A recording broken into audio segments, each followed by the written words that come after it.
The dusty corner of the Hartford Historical Society held countless forgotten relics. But one object stopped Dr. Sarah Mitchell in her tracks. Leaning against an old filing cabinet was an ornate wooden frame, its glass clouded with age. Inside it rested a 1903 wedding portrait, seemingly ordinary, yet strangely magnetic. The groom stood stiff and stern in a black suit, while the bride, draped in lace and silk, wore the expected seriousness of the Victorian era. Nothing appeared unusual at first glance, and Sarah, a historian of early American photography, had seen hundreds of similar images before. But as she lifted the portrait toward the late afternoon Connecticut sunlight, something tugged at her instincts. The natural light cut across the bride's face at just the right angle, revealing a detail that made Sarah's heart tighten. She carried the frame to her desk, turned on her analysis lamp, and raised her magnifying glass. The bride's expression, her lips, barely tilted upward, formed a delicate smile. A real smile. Not a polite tightening of the mouth, but a soft, knowing, forbidden hint of emotion. Shouldn't have been possible. In 1903, smiling during a photograph was nearly unheard of. Long exposure times demanded stillness, seriousness, and strict formality. Wedding portraits were solemn, ceremonial, never playful. Yet here stood Elizabeth smiling, as if sharing a secret. Sarah flipped the frame over. Written in faded ink were the words, Thomas and Elizabeth. June 15th, 1903. Hartford.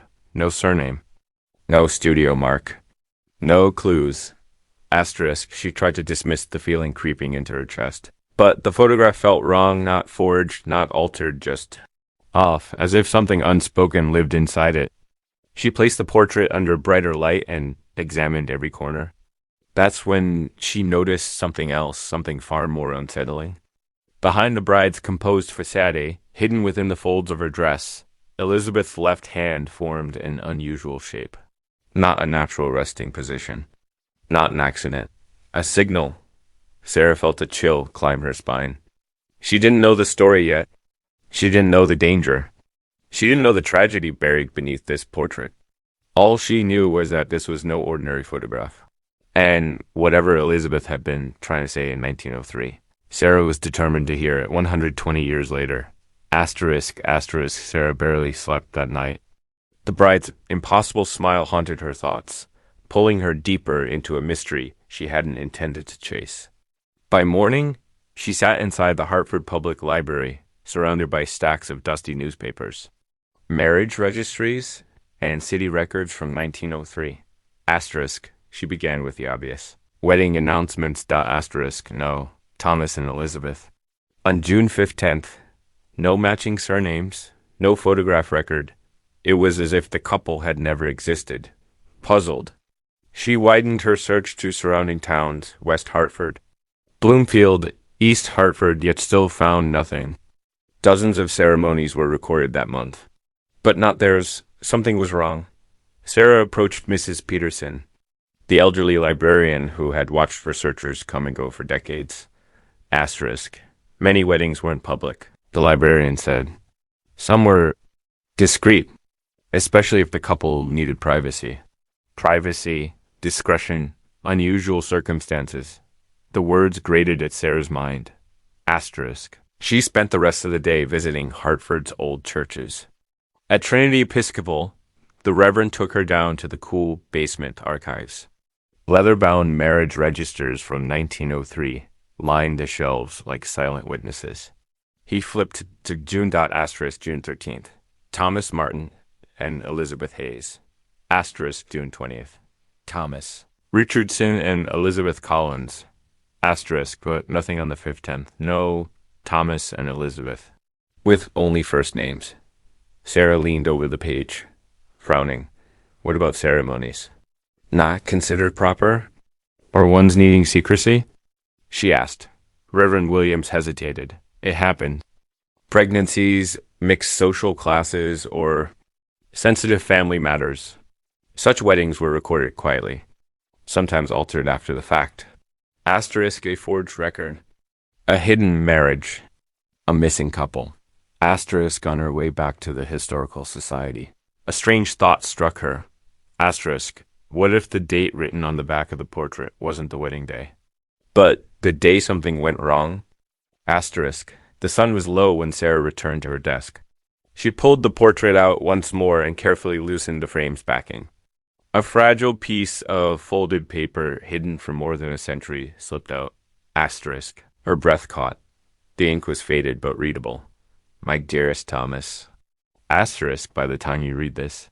I will be far from Hartford. Asterisk.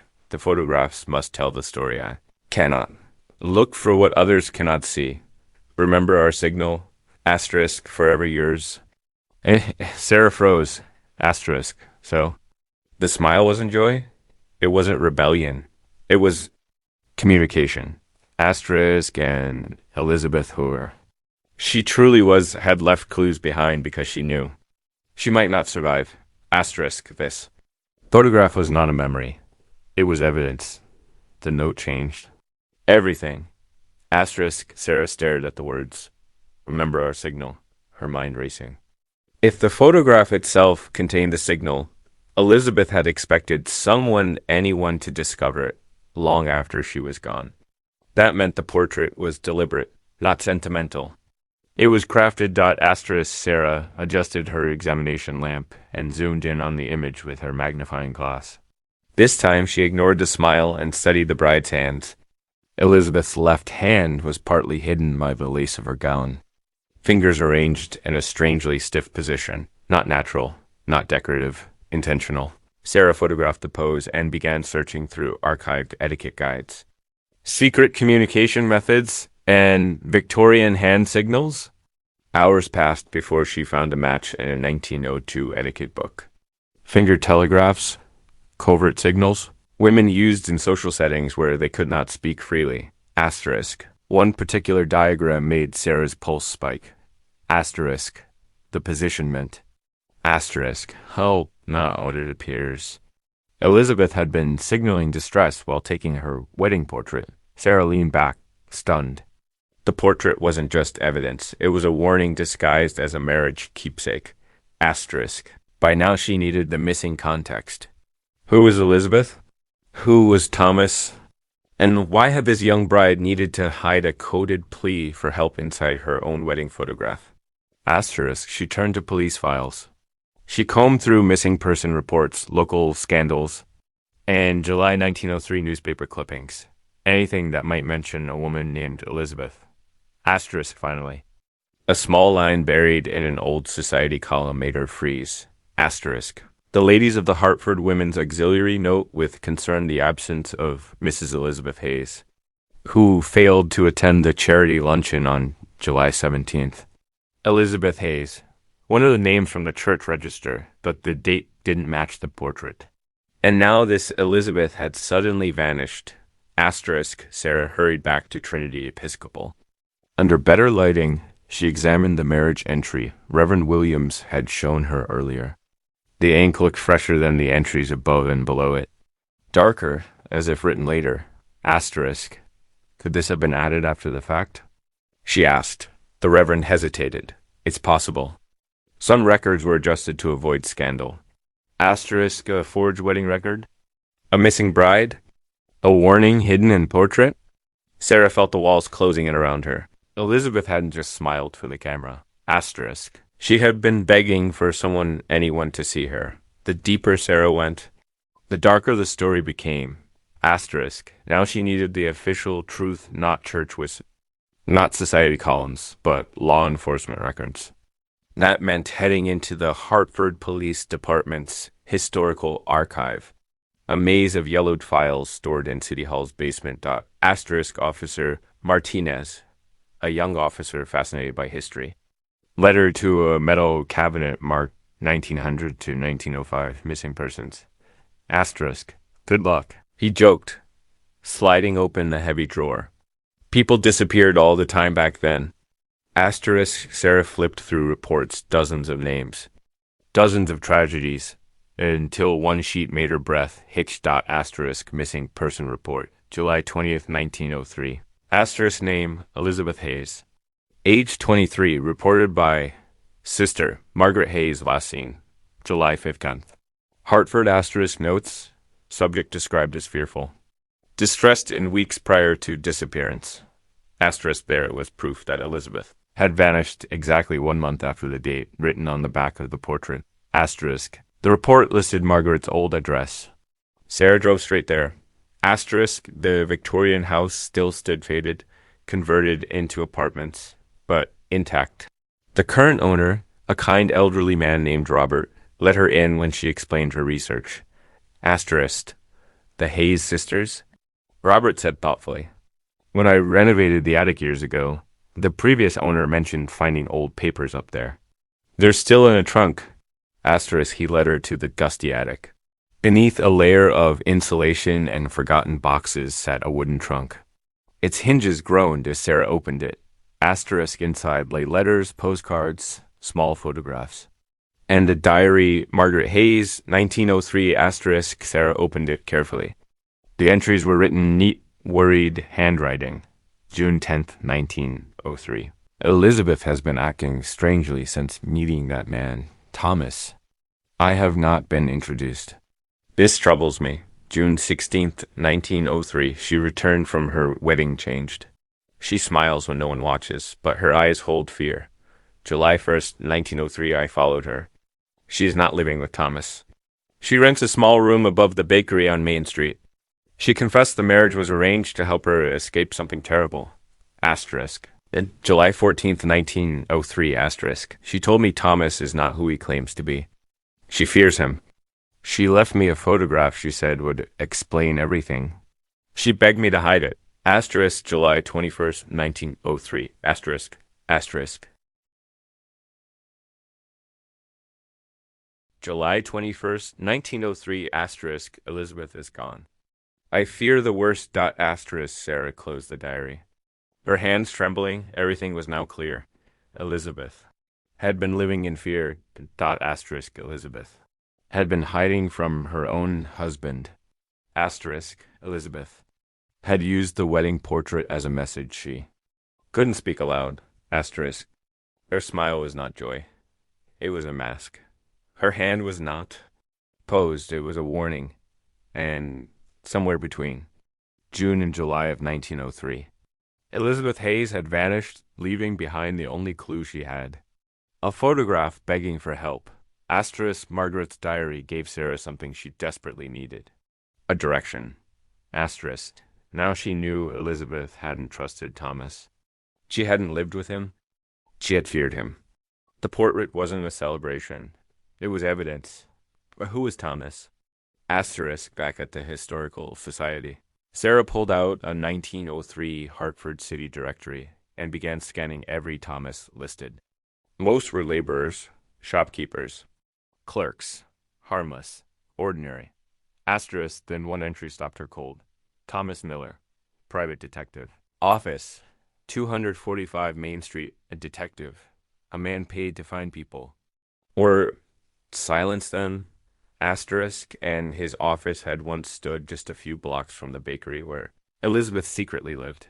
Asterisk. Sarah dug deeper, searching old newspapers for his name. She found a brief article from September 1903. Asterisk. Local detective dies in railroad accident. Asterisk. Thomas Miller, age 34, was found dead near the freight yard. Authorities ruled the death accidental, but the time just 2 months after. Elizabeth vanished felt too convenient, too clean. Asterisk. At the Hartford History Museum. Sarah tracked down documents about private detectives in the early 1900s. According to the curator, men like Miller worked in a gray zone. Some solved cases. Others created them. Many were hired by wealthy families to retrieve runaway daughters, stolen documents, or silence inconvenient truths. Asterisk. What kind of case would involve a young woman like Elizabeth? Sarah asked. The curator paused. Banking scandals, he said. Fraud, embezzlement, anything that could ruin powerful men. Detectives were often brought in to manage those situations quietly. That single word, quietly, made Sarah's stomach twist. If Thomas had been hired to cover up something. Asterisk, if Elizabeth had seen something she wasn't meant to see. Asterisk, if the marriage was part of that cover. Everything suddenly fit. Elizabeth hadn't run away. Elizabeth had been silenced. And Thomas Miller, the man in the wedding portrait, wasn't just her husband. Asterisk, he was the danger she tried to expose. Asterisk, the photograph wasn't the start of their story. It was the end.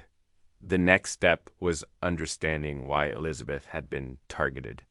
Sarah returned to the archives, this time searching for major events in Hartford.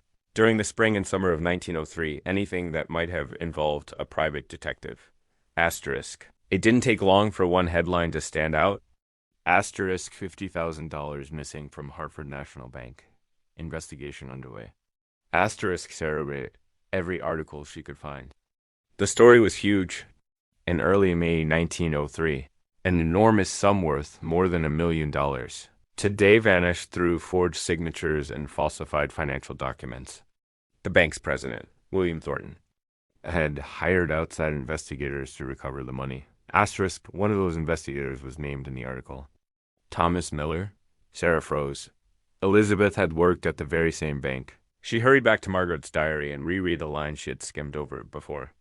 Asterisk, Elizabeth has secured a position as a secretary at Hartford National Bank. There it was. The connection. Asterisk, Elizabeth had access to documents Thomas needed to forge. If she had discovered discrepancies, if she had found proof he was the thief, Thomas would have had every reason to silence her. Asterisk Sarah dug deeper into the later newspaper reports. A crucial article from August 1903 described a shocking turn in the investigation. Asterisk, evidence suggests the bank's investigator may have been the perpetrator, using his position to hide forged documents. So Thomas had not been solving the crime. He had been committing it, asterisk, but Sarah needed confirmation. She returned to City Hall and requested police files related to Thomas's death. The old report she found was chilling. Asterisk, search of Miller's office revealed $30,000 in cash and forged bank documents bearing the signature of one Elizabeth Hayes. Asterisk, the forged papers proved two things. 1. Thomas used Elizabeth's access to authenticate fake transactions. 2. Elizabeth's signature was forced likely under threat. Asterisk, a final detective's note struck the deepest blow. Asterisk, Miss Hayes likely disappeared when she confronted Miller or threatened exposure. Asterisk, Sarah felt her chest tighten.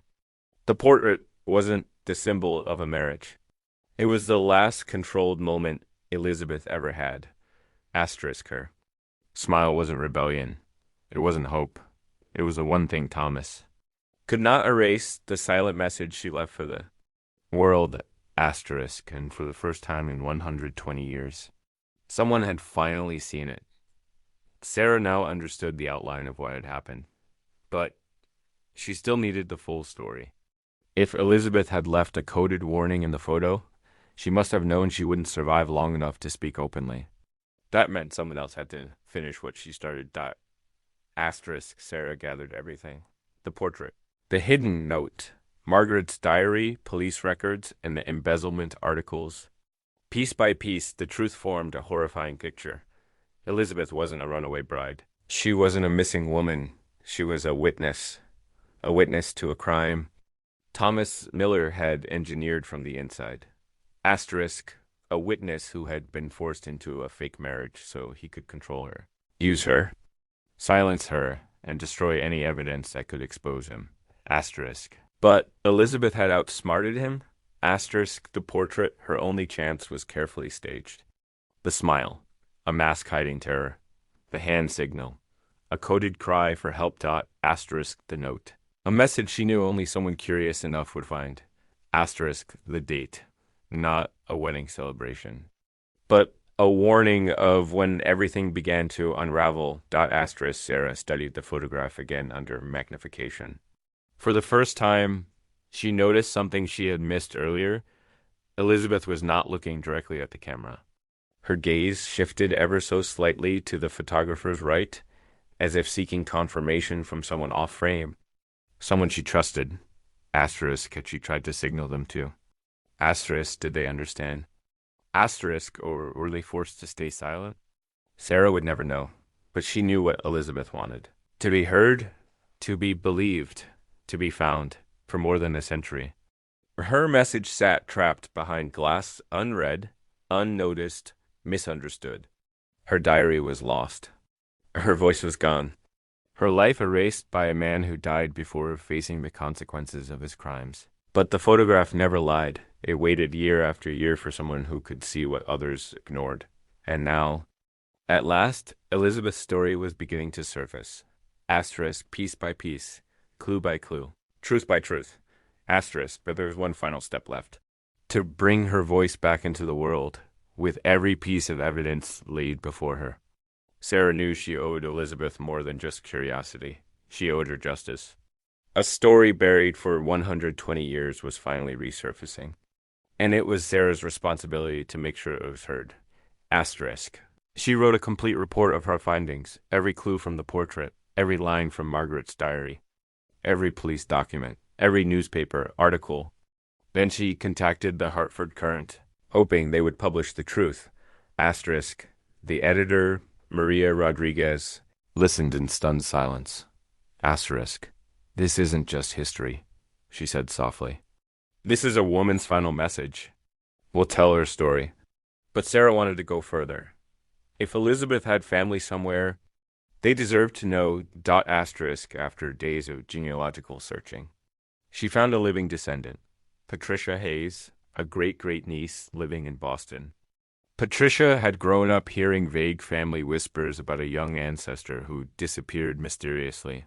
Patricia traveled to Hartford immediately. When Sarah showed her the portrait, Elizabeth's brave smile preserved behind glass, Patricia covered her mouth, tears spilling down her cheeks. She was so young, Patricia whispered, and she tried to warn someone. She tried to fight back. Asterisk together, they arranged for the portrait to be properly restored and preserved. The Hartford History Museum agreed to display it permanently, this time with the truth beside it. Asterisk A. Plaque was placed below the frame. Elizabeth Hayes, 1880 to 1903, a young bank secretary who uncovered a major embezzlement scheme and paid with her life. Asterisk. Through a coded smile and secret signals in her wedding portrait, she left behind the only evidence she could. Asterisk. Her courage remained hidden for 120 years until discovered by Dr. Sarah Mitchell. Asterisk. The day the portrait was installed. Sarah stood before it one last time. The smile that had once seemed strange now felt powerful, defiant, intelligent, heartbreakingly brave. Asterisk. Elizabeth had chosen the only weapon she had. A photograph. A single moment frozen forever. Asterisk A. Moment carrying a message only the right eyes would one day understand. Asterisk. And now, finally someone had asterisk Elizabeth. Hayes would not be forgotten again. Asterisk her smile once. Mysterious now stood as a symbol of her strength. Asterisk her portrait once ordinary now. Revealed a truth the world was finally ready to hear. Asterisk her story buried. For more than a century was finally told. Asterisk.